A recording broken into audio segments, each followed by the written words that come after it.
원포인트 레슨 받아보는 시간입니다. 김종철 프로증권의 김종철 소장입니다. 안녕하세요. 네, 안녕하세요. 네, 어제 증시는 좀 오르다가 오늘은 다시 조정을 받고 있는데요. 이럴 때 어떤 점을 봐야 될까요? 네, 일단 먼저 현재 주가가 위로 올라갔을 때 우리가 S파동으로 접근하면서 60일선까지는 일단은 보는 것이 좋다라는 말씀을 드렸어요.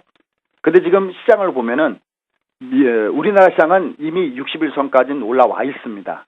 그러니까 여기서 한 차례 약간 숨고르기를 거치는 것은 뭐 이상하다가 할 부분들이 아니라 단기적으로 숨가쁘게 달려왔기 때문에 약간 조정을 주고 있다라고 보시면 되겠고, 미증시는 아직까지는 가지 못한 상황이죠.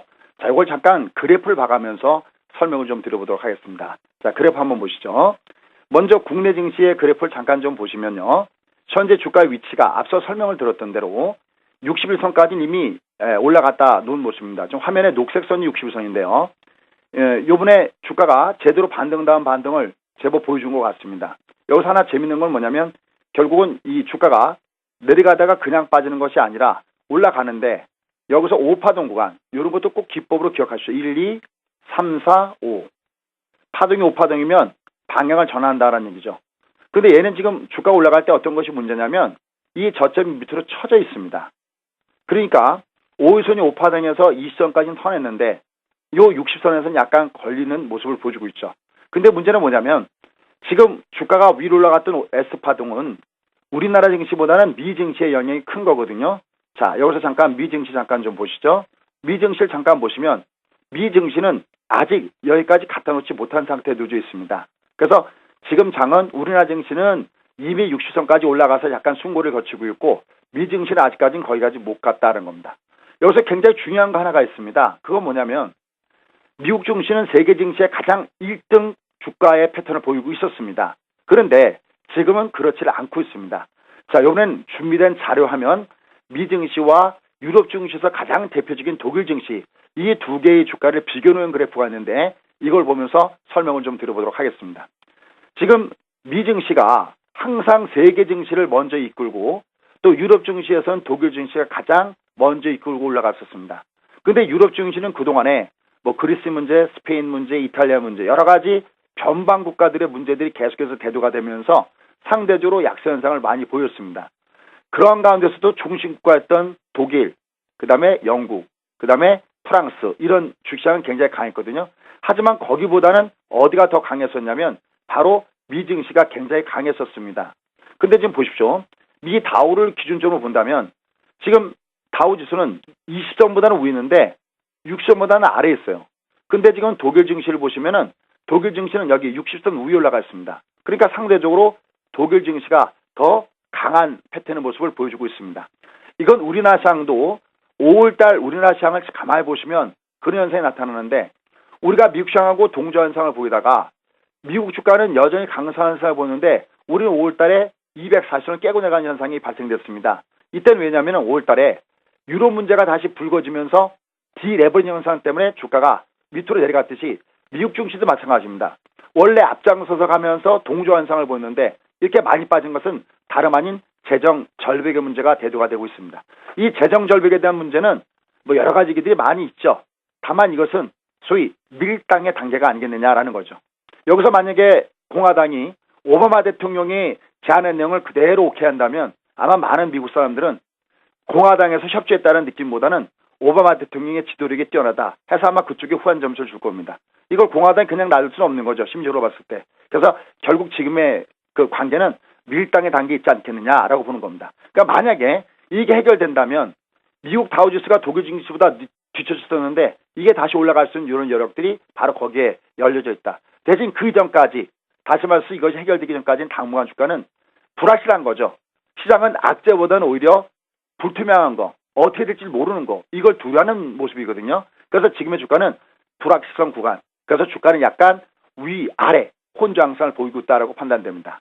그럼 우리는 뭘 보고서 이게 해결되어 가는 쪽에 비중이 높으냐 아니면 아직까지 좀 힘드냐 이걸 뭘 갖고 판단해야 되냐. 바로 점검 포인트는 누누이 강조드립니다. 매매 규칙이 매일매일 달라지면 어렵지만 똑같으면 어려운 거 아니죠. 바로 그것은 외국인들의 선물 환매수입니다. 여러분들 지금 보시면 최근에 국내 증시가 올라왔을 때 외국인들이 강력한 선물 환매수가 많았었습니다. 그래서 거의 외국인들의 매도 누적을 보면은 굉장히 줄어드는 모습을 보여줬었죠. 그런데 이 외국의 선물 판매수가 만약에 매수로 돌면서 이어지면 이건 완전히 재정결백의 문제가 해결되는 조짐으로 보시면 되겠고요. 최근처럼 약간 다시 외국의 선물에 매도 쪽을 한다고 할 때는 아직은 이게 조금 좀 시간을 끌고 있구나. 거기에 맞춰서 여러분들이 완급을 조절하시면 될 것 같습니다. 네, 기존의 반등, 지난주에 강조를 해주신 S파동 자리에서 제대로 주가는 끌어올려졌는데 여전히 그럼에도 불구하고 불확실성 구간이다. 이러한 구간에서는 외국인들의 선물 환매의 동향을 살펴보면서 매매 전략을 짜보자라고 말씀해 주셨습니다. 그렇다면 이것 이외에 우리가 기술적으로 매매 포인트를 놓고 볼 만한 것들이 어떤 것들이 있을까요? 예, 저는 제가 그 학령와우에서 강의할 때 들은 얘기를 많이 합니다. 이건 여러분들만 배워서 끝나는 문제가 아니라 여러분들의 자제분들 혹은 나중에 손자, 손녀들한테도 꼭 매매 기법을 좀 가르쳐 주십시오라는 얘기를 많이 하거든요. 탈무에서 나오듯이 물고기 몇 마리도 중요하지만 내가 물고기 잡는 방법이 매우 중요합니다. 그럼 매월 똑같이 반복되는 게 있습니다. 여러분들 매매는 월간 단위로 매매하십시오. 정말 100번 강조도 지나침이 없습니다. 왜냐하면 가만히 그림을 그려보십시오. 주가 꼭지는 어떨 때가 주가의 꼭지입니까? 그 전달까지는 강했다가 그 다음 달에 약했을 때 주가의 꼭지가 나타나는 거죠. 그런데 사람들은 주가의 꼭지를 감별하지 못합니다. 우리가 계절이 바뀌면 벌써 굉장히 춥거든요. 이렇게 굉장히 춥다가 이제 우리가 봄이 가까워지면 날짜를 볼 수도 있고 벌써 몸에 느끼는 체온이 다르기 때문에 봄에 가까운 옷차림을 준비하기 시작합니다. 그런데 주시장에서는 그걸 알아채질 못합니다. 그걸 알아채기 위해서는 월간 단위로 그 전달까지 아무리 강했어도 다음 달에 주가가 약세하는 사람을 보면은 그때가 바로 주가가 최소한 당겨진 꼭지가 되는 거고, 반대로 전달까지는 아무리 약했어도 이번 달에 강하면 그건 새로이 주도주로 떠오르는 겁니다. 그래서 매매 기준은 첫 번째, 월간 단위로 매매라. 앞달은 잊으세요. 새로운 달은 새로운 기준이 필요합니다. 그러면 그럴 때 어떤 기준점을 갖고 이게 강한 것이냐 약한 것이냐 결정하느냐는 거거든요. 그건 두 가지입니다. 하나는 월초 주가, 또 하나는 세력세를 일으켜주는 20선의 기울기입니다. 자, 이거 두 번째 준비된 화면 갖고 원포인트 레슨 해보도록 하겠습니다. 자, 보시죠. 지금 준비된 화면을 잠깐 보시면요. 우리가 어떤 걸 느낄 수가 있냐면 장이 강하게 올라올 때와 장이 약할 때를 구별할 수가 있습니다. 장이 강할 때는 보십시오. 여기 지금 빨간 구간인데요. 여기 동그라미 구간 여기 잘 주목해서 보십시오.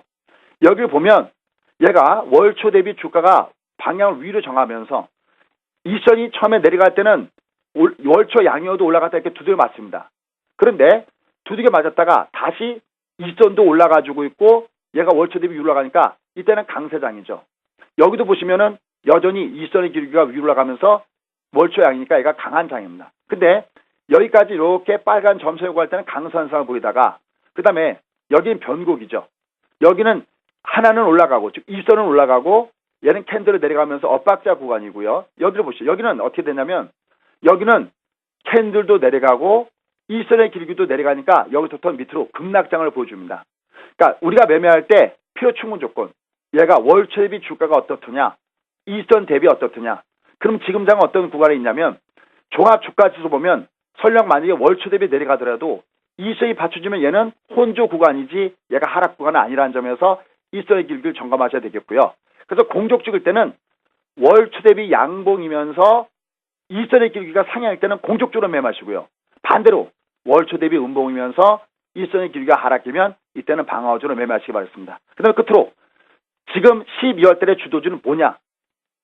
내일까지가 주도주가 어떤 종이 주도주인지가 나오는, 내가 주도주요. 요새 그 유행하는 노래 중에서 내가 제일 잘 나가 그러는데 이 잘 나가는 종목은 바로 월초 대비 장대 양봉을 주면서 일선 길이가 상향인 종목입니다. 그러니까 이런 종목은 여러분들이 밑으로 눌림목을 줄 때마다 모아가는 전략이고, 반대의 종목은 리스크를 관리하는 전략이 이번 달에 가장 중요한 매매 기준점이라는 거 잊지 마시기 바라겠습니다.